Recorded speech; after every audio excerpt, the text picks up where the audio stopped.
तो NEET UG जो परीक्षा हुई उसमें पेपर लीक और धांधली के मामलों को लेकर सुप्रीम कोर्ट में आज सुनवाई होगी कुल 38 याचिकाओं पर, और इसमें दोबारा परीक्षा कराने की मांग वाली याचिकाएं भी शामिल हैं और आज सीजीआई की बेंच इस पर सुनवाई करेगी।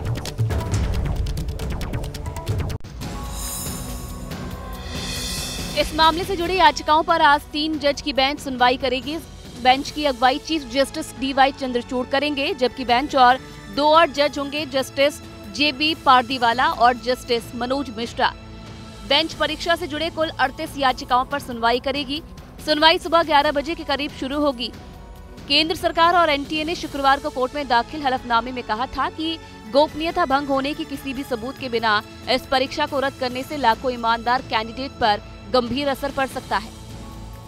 एनटीए सरकारी और निजी मेडिकल कॉलेजों में एमबीबीएस, बीडीएस, आयुष और अन्य कोर्स में दाखिले के लिए नीट यूजी परीक्षा कराती है। इस साल 5 मई को ये परीक्षा कराई गई, जिसमें 571 शहरों के 4750 सेंटर पर तकरीबन 24 कैंडिडेट शामिल हुए। नतीजे 4 जून को आए थे। कई सेंटर्स पर पेपर लीक होने और ग्रेस मार्क्स देने का कैंडिडेट विरोध कर रहे हैं और परीक्षा रद्द कर दोबारा कराने की मांग कर रहे हैं। पीएम मोदी आज 2 देशों की विदेश यात्रा पर निकल जाएंगे। सबसे पहले वो रूस जाएंगे, वहां पर वो 22वें रूस और भारत के वार्षिक सम्मेलन में हिस्सा लेंगे। उसके बाद पीएम मोदी ऑस्ट्रिया के लिए रवाना हो जाएंगे। आपको बता दें कि तीसरी बार पीएम बनने के बाद प्रधानमंत्री नरेंद्र मोदी का ये पहला रूस दौरा होगा।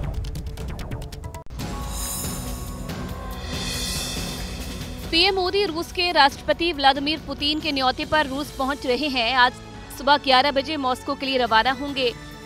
मॉस्को पहुंचने के बाद पुतिन के साथ निजी डिनर करेंगे। 9 जुलाई को पीएम मोदी मॉस्को में रहने वाले भारतीय समुदाय के लोगों से मुलाकात करेंगे। वो 22वें भारत रूस वार्षिक शिखर सम्मेलन में हिस्सा लेंगे। वो आज और कल मॉस्को में रहेंगे।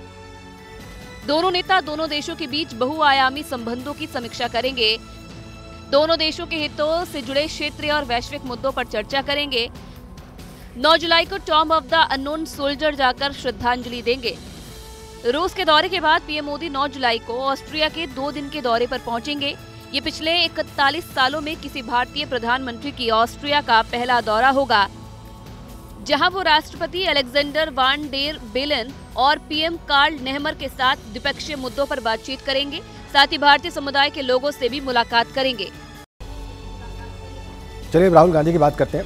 वो पूर्वोत्तर जाएंगे 2 राज्यों के दौरे पर। पहले असम जाएंगे, वहां पर बाढ़ पीड़ितों से मुलाकात करेंगे। फिर मणिपुर जाएंगे और वहां पर राहत शिविरों में हिंसाग्रस्त जो क्षेत्र हैं और हिंसा जो पीड़ित हैं उनसे मुलाकात करेंगे। और नेता प्रतिपक्ष बनने के बाद ये पूर्वोत्तर का उनका पहला दौरा है। राहुल गांधी के पूर्वोत्तर दौरे की शुरुआत असम के लखीमपुर से होगी, जहां वो शिविरों में रह रहे बाढ़ पीड़ितों से मुलाकात करेंगे। बाढ़ पीड़ितों का हाल जानने के बाद राहुल गांधी इम्फाल के लिए रवाना हो जाएंगे। वो सुबह 10:45 पर जिरीबाम में एक स्कूल में बने राहत शिविर में हिंसा प्रभावितों से मुलाकात करेंगे। दोपहर 3 बजे चूराचांदपुर के एक राहत शिविर का दौरा करेंगे। शाम 4 बजे मोइरांग के एक राहत शिविर में पीड़ितों से मुलाकात करेंगे। शाम 5:50 पर इम्फाल में राजभवन में राज्यपाल को ज्ञापन सौंपेंगे। शाम 6:15 पर इम्फाल में कांग्रेस दफ्तर में प्रेस कॉन्फ्रेंस करेंगे। मणिपुर में पिछले 7 मई को मैतेई और कुकी समुदाय में आरक्षण के लिए शुरू हुई हिंसा आज भी जारी है। राहुल गांधी ने अपनी भारत जोड़ो न्याय यात्रा की शुरुआत मणिपुर से ही की थी। लोकसभा चुनाव के दौरान वो भी वहां पहुंचे थे। चुनाव में राज्य की दोनों सीटों पर कांग्रेस की जीत हुई है। मणिपुर हिंसा को लेकर वो संसद से सड़क तक सरकार पर शुरू से हमलावर रहे हैं। आज झारखंड विधानसभा का विशेष सत्र भी बुलाया गया है। यहां पर सीएम हेमंत सोरेन विधानसभा में विश्वास मत प्रस्ताव जो है वो पेश करेंगे। जेएमएम ने ये दावा किया है कि उनके पास 45 विधायकों का समर्थन है, जबकि सरकार बनाने के लिए मात्र 39 विधायकों की जरूरत है। दोपहर में कैबिनेट का विस्तार भी हो सकता है। इसके अलावा आपको बता दें कि 4 जुलाई को हेमंत सोरेन ने सीएम पद की शपथ ले ली थी जेल से बाहर आने के बाद। मौजूदा विधानसभा में दूसरी बार Hemant Soren floor test pass करने की कोशिश करेंगे। आज सुबह 11 बजे सदन कार्यवाही होगी। सदन की कार्यवाही शुरू होते ही विश्वास मत प्रस्ताव पेश होगा। कुल विधायकों की मौजूद संख्या 76 है। बहुमत के लिए 39 विधायकों के समर्थन की जरूरत है। जेएमएम का दावा है कि सरकार के साथ 45 विधायक हैं। फ्लोर टेस्ट के बाद आज ही दोपहर 3 बजे कैबिनेट का विस्तार होगा। जेएमएम, कांग्रेस और आरजेडी कोटे से विधायकों को मंत्री पद की शपथ दिलाई जाएगी। फ्लोर टेस्ट और कैबिनेट में शामिल होने वाले मंत्रियों पर गठबंधन सहयोगियों में मंथन हुआ। हालांकि इस बार कैबिनेट में किसे जगह मिलेगी, फिलहाल इसका खुलासा नहीं हुआ है। मनी लॉन्ड्रिंग केस में ईडी ने 31 जनवरी को हेमंत सोरेन को गिरफ्तार किया। 154 दिन जेल में रहे। झारखंड हाई कोर्ट से जमानत के बाद 28 जून को रिहा हुए और 4 जुलाई को हेमंत सोरेन ने तीसरी बार सीएम के तौर पर शपथ ली। विपक्ष ने भी विधानसभा के विशेष सत्र की तैयारी कर ली है। विश्वास प्रस्ताव के दौरान अपनी रणनीति बनाने के लिए बीजेपी विधायकों की बैठक हुई। बीजेपी ने दिल्ली में होने वाले जो विधानसभा चुनाव है अगले वर्ष, उसकी तैयारियां शुरू कर दी है। कार्यकर्ताओं को तैयार रहने को कहा है। इसलिए भी बीजेपी के हौसले बुलंद हैं क्योंकि पिछले लोकसभा चुनाव में जो अभी गुजरे हैं उनमें 7 लोकसभा सीटों पर बीजेपी को विजय प्राप्त हुई है और इसके बाद बीजेपी उत्साहित है अगले साल होने वाले विधानसभा चुनाव में अपने प्रदर्शन को लेकर। 2024 लोकसभा चुनाव में बीजेपी ने दिल्ली की सभी 7 सीटों पर जीत की हैट्रिक लगाई। ये अलग बात है कि लोकसभा चुनाव में भारी जीत के बावजूद विधानसभा में उसे लगातार हार का मुंह देखना पड़ा। लिहाजा प्रदेश बीजेपी कार्यकारिणी की बैठक में पार्टी कार्यकर्ताओं को अभी से तैयार रहने को कहा गया। दिल्ली में 2025 के शुरू में ही विधानसभा चुनाव होंगे। पार्टी कार्यकर्ताओं को केंद्र की उपलब्धियों के बारे में लोगों तक जानकारी पहुंचाने को कहा गया। आम आदमी पार्टी की नाकामियों के बारे में लोगों को बताने को कहा गया है। सभी 7 सीट पर बीजेपी की जीत को बड़ी कामयाबी बताया गया। 54% से अधिक मत लेकर 7 सांसद भारतीय जनता पार्टी के जिता के एक संदेश दिया है कि दिल्ली की जनता मोदी जी के साथ खड़ी है। दिल्ली की 7 सीटों पर हमने विजय हासिल की है और उसी संकल्प को आज हम और सुनिश्चित करेंगे कि दिल्ली विधानसभा में भी एक बेहतर दिल्ली के लिए, एक स्वच्छ दिल्ली के लिए और दिल्ली वालों के लिए, दिल्ली वालों की सरकार बने। हाथरस कांड में एक नया मोड़ आ गया है। हाथरस कांड में जो बाबा सूरजपाल है उसके वकील ने एक बड़ा दावा किया है। उसने कहा है कि ये जो पूरा कांड हुआ ये सोची समझी साजिश थी। ये जब पूरा प्रसंग चल रहा था तो उसमें कुछ लोग जहरीला स्प्रे लेकर आए थे, उन्होंने वो स्प्रे मारा, उसके बाद पूरे जो भीड़ में भगदड़ मच गई और ये पूरी घटना को अंजाम दिया गया। हाथरस कांड के बाद सूरजपाल उर्फ भोले बाबा अभी भी अंडरग्राउंड है। बाहर उसका वकील दावे पर दावे कर रहा है। वकील एपी सिंह ने नया दावा किया है कि भोले बाबा को बदनाम करने की साजिश रची गई। सत्संग में 12 से 15 लोग साजिश करने घुसे थे। उनके हाथ में जहरीला स्प्रे लेकर आए थे, जिसके इस्तेमाल से लोगों को सांस लेने में दिक्कत आई और कई लोगों की मौत हो गई। घटना को अंजाम देने के बाद आरोपी गाड़ियों में सवार होकर फरार हो गए। यहाँ पर 15-16 लड़के एक साथ सीरियल से ऐसे दूर खड़े हुए और उनके हाथों में ये इस तरह के स्प्रे, जो इस जहरीली गैस को जैसे ही किसी के पहुंची, जैसे किसी ने सांस ली महिला ने, एकदम उसको बेहोश हो गई। जमीयत उलेमा हिंद ने हादसे में मारे गए लोगों के परिजनों को 10-10 हजार रुपए और घायलों को 5-5 हजार रुपए की मदद का ऐलान किया है। जो लोग इस दुनिया में नहीं रहे हैं उनके परिवारों को 10-10 हजार रुपए की आर्थिक मदद जमीयत उलेमा हिंद ने की है। हम धर्म, जात पात से ऊपर उठ करके इंसानियत की बुनियाद पर लोगों की सेवा करते हैं।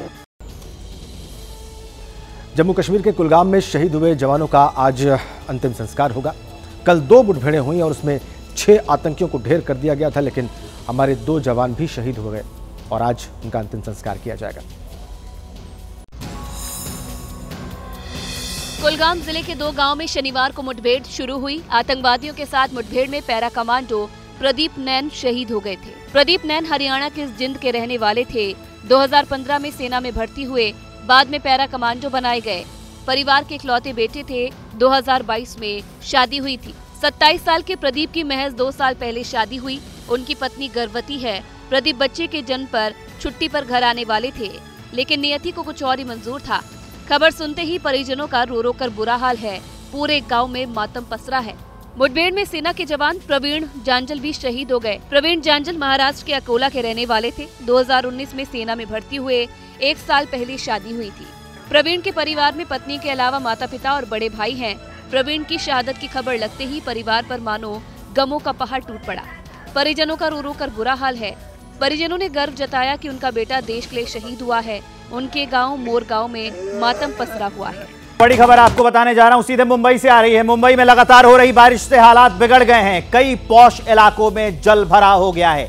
अंधेरी, दादर, वर्ली, किंग सर्कल और परेल समेत कई इलाकों में पानी भर गया है। सड़कें जलमग्न हैं, कई गाड़ियां फंस गई हैं, लोगों को आने जाने में परेशानी का सामना करना पड़ रहा है। तो पॉश इलाकों का ये हाल है। सोचिए जो थोड़े कम जो इलाके हैं, झुग्गी बस्तियां हैं, उनका क्या हाल हो रहा होगा। इलाके का नाम एक बार फिर से मैं आपको बताता हूं, अंधेरी, दादर, वर्ली, किंग सर्कल और परेल समेत कई इलाकों में पानी भर गया है। सड़कें जलमग्न है। ये पोल खोलती हुई प्रशासन व्यवस्था जो बीएमसी है, उसकी तस्वीर हम आपको दिखा रहे हैं। अब मेरे दोनों तरफ देख लीजिए, सड़क पर जलभराव कैसे हो गया है, रेलवे ट्रैक्स कैसे डूब गए हैं, लोगों के घरों में तक पानी घुस गया है, उसकी तस्वीर हम आपको दिखा रहे हैं। ट्रैफिक भी ठप हो गया है। वैसे भी धीरे धीरे चलता है मुंबई का ट्रैफिक, लेकिन पानी की वजह से कैसे जनजीवन मुहाल हो गया है, कैसे जीना मुश्किल हो गया है, कैसे लोगों का जो है जो डेली रूटीन होता है वो खराब होने लगा है, उसकी तस्वीर हम आपको दिखा रहे हैं। और जो बीएमसी बड़े बड़े दावे करती है, पैसे वसूलती है, जो बताती है, ये उसकी भी खोलती पोल की तस्वीरें हैं जो हम आपको दिखा रहे हैं। अंधेरी, दादर, वर्ली, किंग सर्किल और परेल समेत कई इलाकों में जो है वो लगातार पानी की वजह से हालात खराब होते जा रहे हैं। रोड्स का ये हाल है तो सोचिए कैसे जनजीवन प्रभावित होता है। ये हाल तब है जब अभी शुरुआत हुई है बरसात की। आने वाले दिनों में जैसे जैसे बारिश बढ़ेगी तो सोचिए कितना बुरा हाल होगा। अमय राणे मेरे सहयोगी इस खबर को विस्तार देने के लिए और ग्राउंड जीरो का हाल बताने के लिए मेरे साथ जुड़ गए। अभी आप किस इलाके में हैं और मुंबई के क्या हाल है? वर्ली में जो पानी जमा था और भी जो इलाके थे दादर, अंधेरी, इसमें क्या हालात हैं? रिपोर्ट करिए।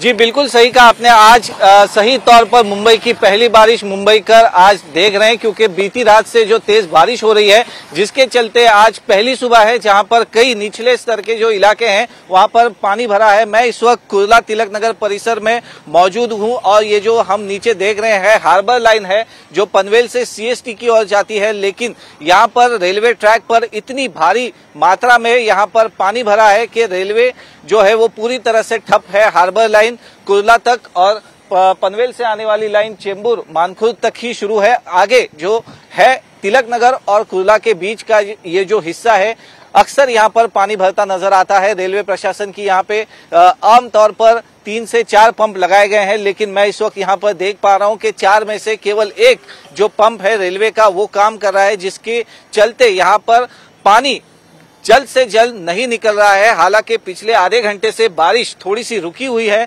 लेकिन पानी इतना ज्यादा यहाँ पर भर गया है और सिर्फ एक पंप यहाँ पर काम कर रहा है, जिसके चलते पानी जो है वो यहाँ से जल्दी नहीं निकल पा रहा। यही हाल मुंबई के कई अन्य जो निचले इलाके हैं वहां पर नजर आ रहा है। सायन, किंग सर्कल, माटुंगा, दादर, ये जो परेल का जो इलाका है जहां पर अक्सर पानी भर जाता है, वो इलाके भी सुबह से पानी से भरे हुए हैं। वही हार्बर लाइन और सेंट्रल लाइन की बात करें तो सुबह ठाणे स्टेशन में कई ज्यादा तौर पर पानी भर गया था, इसलिए ठाणे से मुंबई की तरफ आने वाली पूरी लोकल सेवा है जो ठप हो गई थी। लेकिन जैसे बारिश कम हुई अब लोकल आहिस्ता आहिस्ता अपनी ट्रैक पर आ रही है। जो लाइफलाइन है मुंबई की वो अपनी ट्रैक पर आ रही है। हालांकि मुंबई यहाँ तो आपने ये रिपोर्ट दिखा दी और हालात बता दिए, लेकिन एक और बड़ा सवाल है, बीएमसी क्या कर रही है इसमें?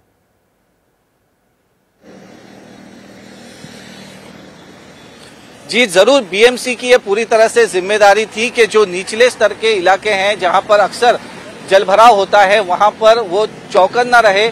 सुबह से हम देख रहे हैं कि बीएमसी के कर्मचारी इन सभी इलाकों में काम कर रहे हैं, लेकिन बारिश का जोर इतना ज्यादा था और जो नाले सफाई होनी चाहिए थी वो पूरी तरह से नहीं हुई है। ये इससे साफ हो चुका है, क्योंकि पानी अगर भरता है तो जहां पर नालियां जाम है वहां पर पानी ज्यादा भरता है, और ये जो निचले इलाके हैं वहां पर ये जो नालियां थी वो कहीं ना कहीं पर पूरी तरह से साफ नहीं थी, जिसकी वजह से पानी वहां से नीचे नहीं गया।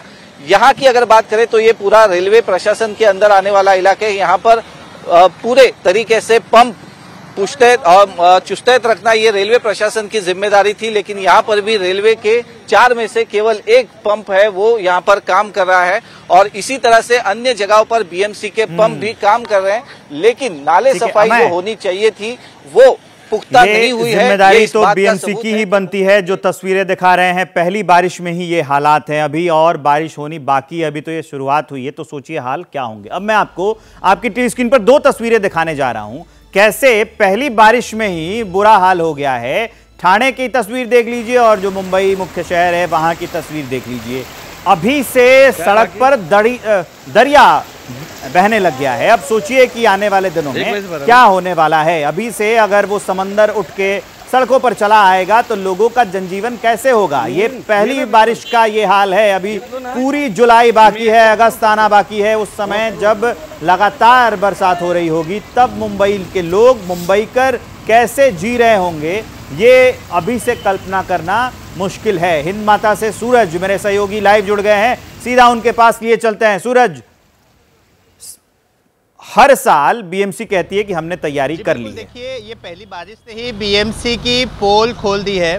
जी बिल्कुल, हर साल दावे तो कई किए जाते हैं कि इस बार मुंबई के जो लोग हैं उनको दिक्कतों का सामना नहीं करना पड़ेगा, लेकिन पहली बारिश आप देख सकते हैं कि बीती रात से ही झमाझम बरसात हो रही है मुंबई और आसपास के जिलों में, और इस बारिश का नतीजा इतना हो गया कि आम जनजीवन पर इसका असर पड़ना शुरू हो गया है। मध्य रेलवे ने कई ट्रेनें रद्द की क्योंकि ट्रैक्स पर पानी भरा है, जिसमें सायन हो गया, कुर्ला हो गया, और तमाम जो सबर्बन स्टेशन हैं वहाँ के ट्रैक पर कहीं ना कहीं पानी भरा हुआ नजर आ रहा है। मैं फिलहाल हिंद माता पर हूँ। यहाँ पर हालांकि अच्छी व्यवस्था होने के चलते यहाँ पर तो पानी भरा नहीं, लेकिन यहाँ से कुछ ही दूरी पर परेल स्टेशन है, वहाँ पर भी आज सुबह जल जमाव की स्थिति थी, और ऐसे कई निचले इलाके हैं जहाँ पर जल जमाव की स्थिति है। जैसा कि अमर राणे बता रहे थे कि जो नाले सफाई के दावे किए जाते हैं हमेशा कि नाले अच्छे से साफ है, और नाले अगर साफ होंगे तो मुंबई में जल जमाव नहीं होगा। जैसे ही बरसात होगी पानी को निकालकर समंदर में फेंक दिया जाएगा, लेकिन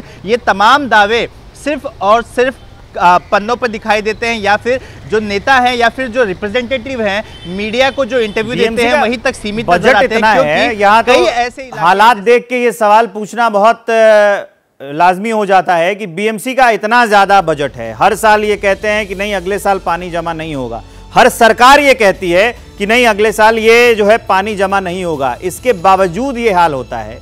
ये कितना दुखद है। जी बिल्कुल, यही तो दुख है मुंबई वासियों के लिए कि मुंबई जैसा जो शहर है, यहाँ की बीएमसी का जो बजट है, एक छोटे राज्य के बजट के इतना बड़ा बजट होता है, और इस बजट में, हर बजट में ये दावा किया जाता है कि मुंबई में इस तरह की सुविधाएं की जाएंगी कि कहीं पर भी वाटर लॉगिंग नहीं होगा। सायन का दृश्य मैंने कुछ ही देर पहले देखा। सायन पुलिस स्टेशन के पास भी जल जमाव है, पानी भरा हुआ है, और इसी के चलते उस पूरे इलाके में ट्रैफिक बेहद ही स्लो है। खासकर बात की जाए तो बीएमसी हमेशा दावे करती है, और ऐसे दावे करती है कि अब बारिश होगी तो मुंबई वासियों को कोई दिक्कत नहीं होगी, बस घर से छाता लेके निकले, जिस समय पर निकलते हैं उसी समय पर निकलें, और जो रोज़मर्रा की ज़िंदगी है आप वैसे ही ज़िंदगी जी पाएंगे। लेकिन जैसे ही बरसात शुरू होती है तरह तरह के फिर एडजस्टमेंट करना शुरू हो जाता है। जो लोग घर से निकलते हैं अपने समय पर, वो समय पर कार्यालय नहीं पहुंच पाते क्योंकि ट्रेनें समय पर नहीं चलती, ट्रेनें रद्द करनी पड़ती है। फिलहाल देखिए, बरसात रुकी हुई थी, वापस से बरसात शुरू हुई है। मैं आपको दिखा दूं, इस तरफ ये दादर का इलाका है। फिलहाल ट्रैफिक स्मूथ है इस इलाके में, लेकिन अगर इस ब्रिज के आगे की बात की जाए जहां पर पानी भरा हुआ है, वहां पर ट्रैफिक बेहद ही धीमी गति से चल रही है। फिलहाल सायन ये जो हिंद माता का इलाका है, हमेशा ही यहाँ पर पानी भर जाता है, लेकिन आप देख सकते हैं यहाँ पे जो नीचे आपको जो ये ट्रेंच बनाए हुए दिख रहे हैं, इसकी वजह से यहाँ पर जब भी बरसात होती है तो बारिश का पानी इस ब्रिज के नीचे एक बहुत बड़ी टाकी बनाई गई है, उसमें जमा कर लिया जाता है।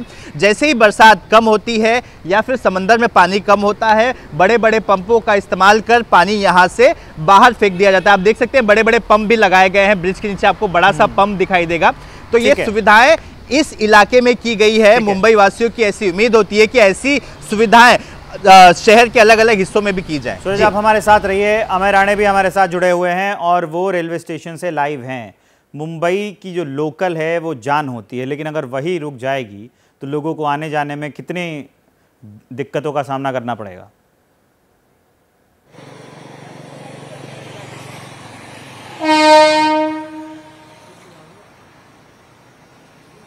जी बिल्कुल, अगर रेलवे लाइन ठप हो जाती है तो लोगों की पूरी यहाँ पर मुंबई की लाइफलाइन ठप हो जाती है, इसीलिए उसको लाइफलाइन कहा जाता है। हम यहाँ पर देख सकते हैं कि कुर्ला की तरफ से पनवेल जाने वाली एक गाड़ी काफी धीमी धीमी यहाँ पर आती नजर आ रही है, क्योंकि बारिश जो है पिछले आधे घंटे से रुक गई है। लेकिन ये जो खास करके इलाका है तिलक नगर स्टेशन और कुर्ला के बीच वाला जहां पर पूरी हार्बर लाइन ठप हो चुकी है, लेकिन अब आहिस्ता आहिस्ता जो मोटरमैन है वो थोड़ा सा रिस्क उठाकर पूरे ट्रैक जो पानी के नीचे है वहां से गाड़ी ले जाने की कोशिश कर रहे हैं, क्योंकि एक गाड़ी निकलेगी तो उसके पीछे हम यहां पर देख सकते हैं कि गाड़ियां लाइन पर लगी हैं। एक ट्रेन यहां से पास हो रही है और उसके कुछ ही दूरी पर यहां पर दूसरी ट्रेन भी उसी पटरी पर आगे बढ़ रही है। यानी कि हम देख सकते हैं कि सीएसटी से पनवेल की जाने वाली जो लाइन है वो अब आहिस्ता आहिस्ता शुरू हो चुकी है। एक के पीछे एक ट्रेन यहाँ पर नजर आ रही है। एक ट्रेन इस इलाके से गुजर रही है, हालांकि इसमें कुछ मिनटों का अंतर होना चाहिए, लेकिन पिछले जो स्टेशन है वहां पर लोगों की भीड़ ज्यादा उमड़ रही है और पनवेल की तरफ जाने वाले स्टेशनों पर भी अब लोग आना शुरू हो गए हैं। इसलिए रेलवे प्रशासन की तरफ से मोटरमैन को हिदायत दी गई है कि आहिस्ता आहिस्ता क्यों ना हो, लेकिन आप लोकल आगे ले जाइए, जिसके चलते यहाँ पर हम देख सकते हैं कि पूरा ट्रैक पानी के नीचे है, लेकिन बड़ी ही सावधानी से मोटरमैन यहाँ पर जो रेलवे है वो अगले स्टेशन पर ले जाने की कोशिश कर रहे हैं, ताकि जल्द से जल्द जो हार्बर लाइन सुबह से ठप पड़ी थी वो अब आहिस्ता आहिस्ता यहाँ पर शुरू होती नजर आ रही है। लेकिन यहाँ पर फिर भी ट्रैक पर लोग चलते हुए नजर आ रहे हैं, क्योंकि तिलक नगर से कुर्ला की ओर जाने वाली लाइन हार्बर अभी भी बंद है। अगर लोग किसी तरह ट्रैक पकड़कर कुर्ला स्टेशन जाते हैं तो सेंट्रल लाइन से उन्हें सीएसटी की तरफ जाने वाली गाड़ी मिल सकती है। यही सोचकर ये लोग यहाँ पर ट्रैक पर चलते हुए नजर आ रहे हैं, लेकिन ये काफी खतरनाक भी हो सकता है, क्योंकि पानी अभी भी रेलवे ट्रैक पर कई कई जगहों पर घुटनों तक भरा है। लेकिन ये नजारा हम यहाँ पर देख सकते हैं कि एक के पीछे दूसरी ट्रेन यहाँ पर एक लाइन में चलती हुई हमें नजर आ रही है, क्योंकि रेलवे ट्रैक पर अब पानी आहिस्ता आहिस्ता कम होना शुरू हो चुका है। इसलिए मोटरमैन अब सीएसटी से पनवेल की तरफ जो लोकल ट्रेनें बीच के स्टेशनों पर फंसी हुई थी उन्हें आगे ले जाने की कोशिश कर रहे हैं। ठीक है अमय, आप हमारे साथ बने रहिए। अब हम आपको एक तस्वीर ठाणे की दिखा देते हैं। वहां पर कैसे हालात हैं ये देख लीजिए। सड़कों पर पानी जमा पड़ा है। अब जैसे कि थोड़ी सी और बारिश हो गई तो पहिए भी थम जाएंगे, क्योंकि अब सड़क दिखेगी नहीं। आप ये देख सकते हैं तस्वीरें कि पानी भर आया है पहली ही बरसात में। ये ठाणे की तस्वीर हम आपको दिखा रहे हैं। पहली बारिश में ये हाल है। आने वाले दिनों में जैसे जैसे बरसात बढ़ती जाएगी तो सोचिए कि जनजीवन कितना मुश्किल हो जाएगा। ये तस्वीरें बता रही हैं। देखिए ये जो बाइक है वो वहां आधी डूब गई है। बड़े बड़े बस के जो टायर हैं वो भी वहां पर डूबते हुए आपको नजर आ रहे हैं। अब मैं आपको अंधेरी की तस्वीरें दिखाने जा रहा हूं। इस पर देखिए, यहाँ ये सड़क और यहाँ पर देखिए पानी कैसे बहता हुआ नजर आ रहा है। जितने निचले इलाके हैं सब जगह पर पानी भर गया है। तो ये शुरुआती दिनों के बारिश के हाल हैं जो बीएमसी की व्यवस्था की पोल खोल रही है।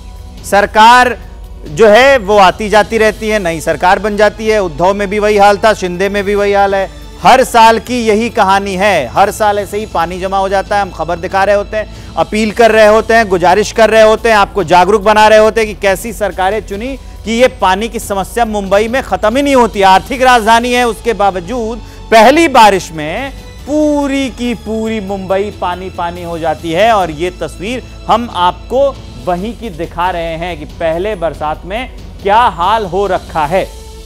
सूरज, बीएमसी का इस पे क्या स्टैंड है?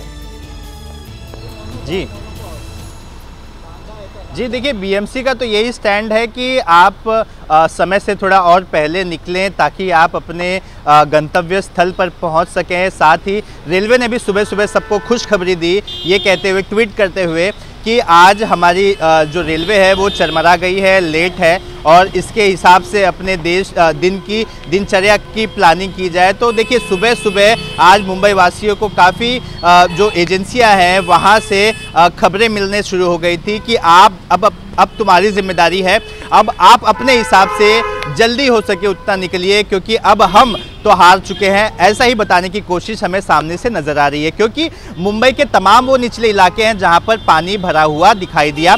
एसवी रोड कहा जाए या फिर अंधेरी सबवे या फिर सबब के जितने भी निचले इलाके हैं वहां पर हर जगह पर जल जमाव की स्थिति है। ऐसा जान पड़ता है कि कोई भी काम होता ही नहीं है, क्योंकि अगर काम होता तो इस तरह के रिजल्ट देखने नहीं मिलते।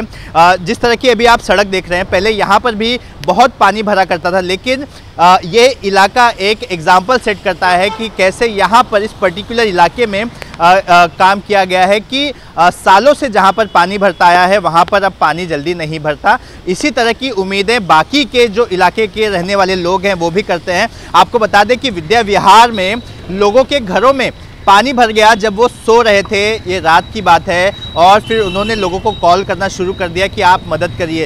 रात भर उस कॉलोनी के लोग पानी घर से निकालते हुए नजर आए थे।